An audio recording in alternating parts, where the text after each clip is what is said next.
Boa tarde a todos. Que a paz do nosso Mestre Jesus esteja em nossos corações. Para a nossa meditação na tarde de hoje, temos do livro Vinha de Luz, autoria de Emmanuel, pela psicografia de Chico Xavier, a lição número 37, intitulada Orientação. E procureis viver quietos e tratar dos vossos próprios negócios e trabalhar com vossas próprias mãos, como já vô-lo temos mandado. Paulo, primeira carta aos Tessalonicenses, capítulo 4, versículo 11. Comenta Emmanuel: a cada passo, encontramos irmãos ansiosos por orientação nova nos círculos de aprendizado evangélico. Valiosos serviços, programas excelentes de espiritualidade superior experimentam grave dilação, esperando terminem as súplicas inoportunas e reiteradas daqueles que se descuidam dos compromissos assumidos.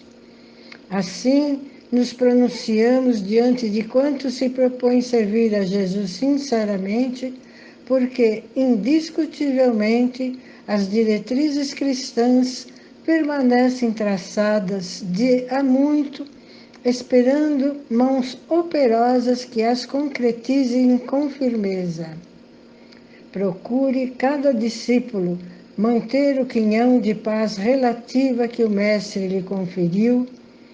Cuide cada qual dos negócios que lhe dizem respeito e trabalhe com as mãos com que nasceu na conquista de expressões superiores da vida e conquistará elevada residência espiritual para si mesmo.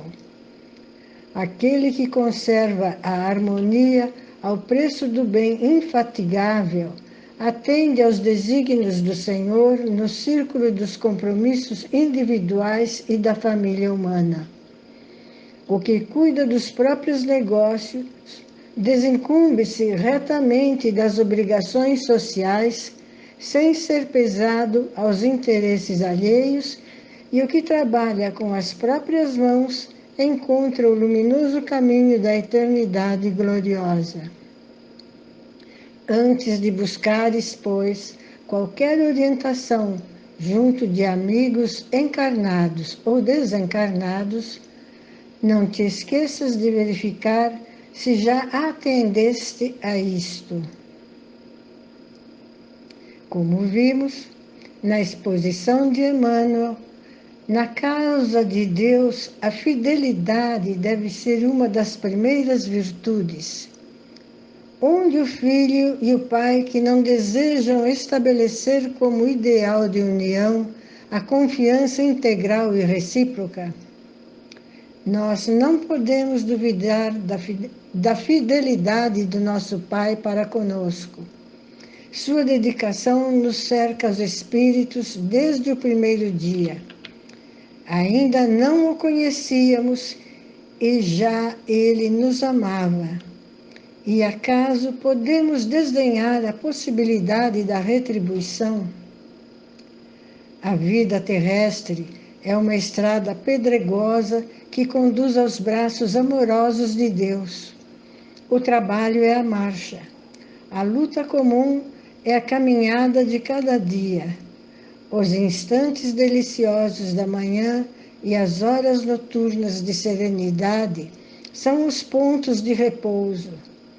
Na atividade ou no descanso físico, a oportunidade de uma hora, de uma leve ação, de uma palavra humilde, é o convite de nosso Pai para que semeemos as suas bênçãos sacrossantas.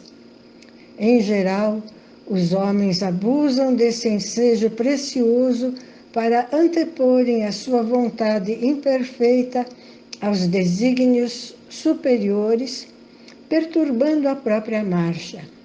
Daí resultam as mais ásperas jornadas obrigatórias para a retificação das faltas cometidas e muitas vezes em frutíferos labores. Em vista destas razões, os viajores da terra estão sempre desalentados.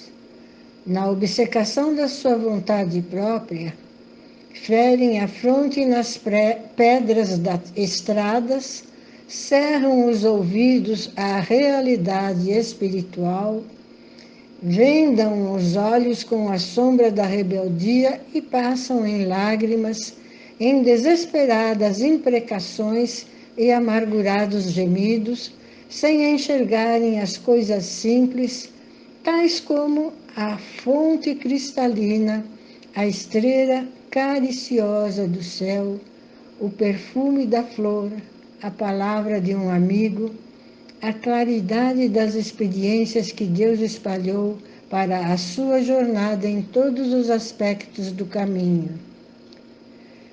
Mediante estas considerações, muitos tarefeiros poderão achar que o Evangelho exige de nós a fortaleza permanente.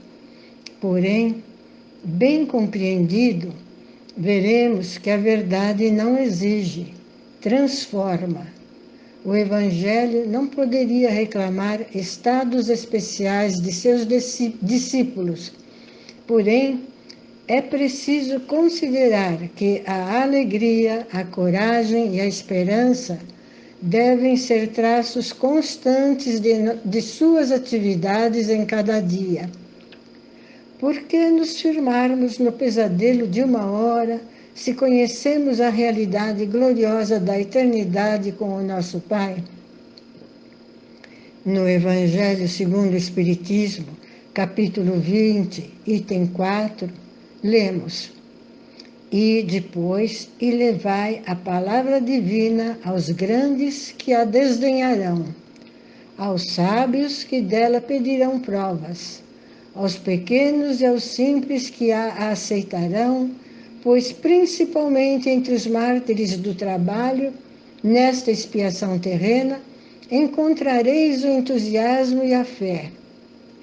Ide, que estes receberão jubilosos, agradecendo e louvando a Deus a consolação divina que lhes oferecerdes. E, baixando a fronte, renderão graças pelas aflições que a terra lhes reservou. A parte final da carta de Paulo, nós encontramos indícios de que alguns membros da igreja estavam vivendo na ociosidade à custa dos outros. Isso provocou forte censura de Paulo, que acreditava firmemente que os cristãos deviam trabalhar para o seu sustento. Essa postura também deve ser adotada e mantida pelos trabalhadores espíritas. E neste instante, pedimos a Jesus que nos ajude a superar nossas paixões. Se tivermos inimigos ou se somos inimigos, programemos fazer as pazes, retiremos o lixo mental. Quem carrega mágoas carrega bacilo pestilencial na mente e adoece. Retiremos de nós quaisquer sentimentos negativos para terminarmos a nossa meditação com uma disposição nova, com um toque de alegria, com um toque da presença de Jesus, porque o Evangelho é a boa nova da alegria. Nós pedimos a Jesus que nos ajude a superar nossas paixões, que visualizemos o nosso futuro luminoso para que todos saibam que somos espíritas. Procuremos visualizar um mundo sem paixões, sem crueldade, um mundo de amor. Façamos silêncio interior e por alguns momentos nos esqueçamos de coisas perturbadoras, mantendo a serenidade íntima para que os benfeitores espirituais desta casa e nossos benfeitores particulares venham ter conosco e nos ajudem. Mestre sublime Jesus, fazei que entendamos a vossa vontade e nunca a nossa. empregando as vossas mãos fortes para nos conduzir, permitir que possamos nos desincumbir dos deveres que nos cabem, mas não conforme os nossos desejos. Lançai o vosso olhar sobre nós, a fim de que tenhamos a claridade da vossa ternura e não as sombras da nossa ignorância.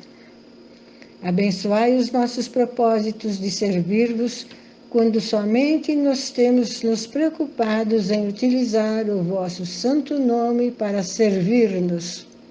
Envolvei-nos na santificação dos vossos projetos, de forma que sejamos vós em nós, porquanto não temos ainda condição de estar em vós.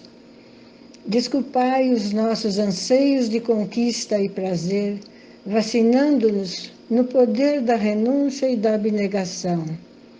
Ajudai-nos na compreensão dos nossos labores, amparando-nos em nossas dificuldades e socorrendo-nos quando mergulhados na massa celular. Dai-nos a vossa paz, de modo que a distribuamos onde quer que nos encontremos e que todos que a identifiquem compreendam que somos seus servidores dedicados. Francisco de Assis.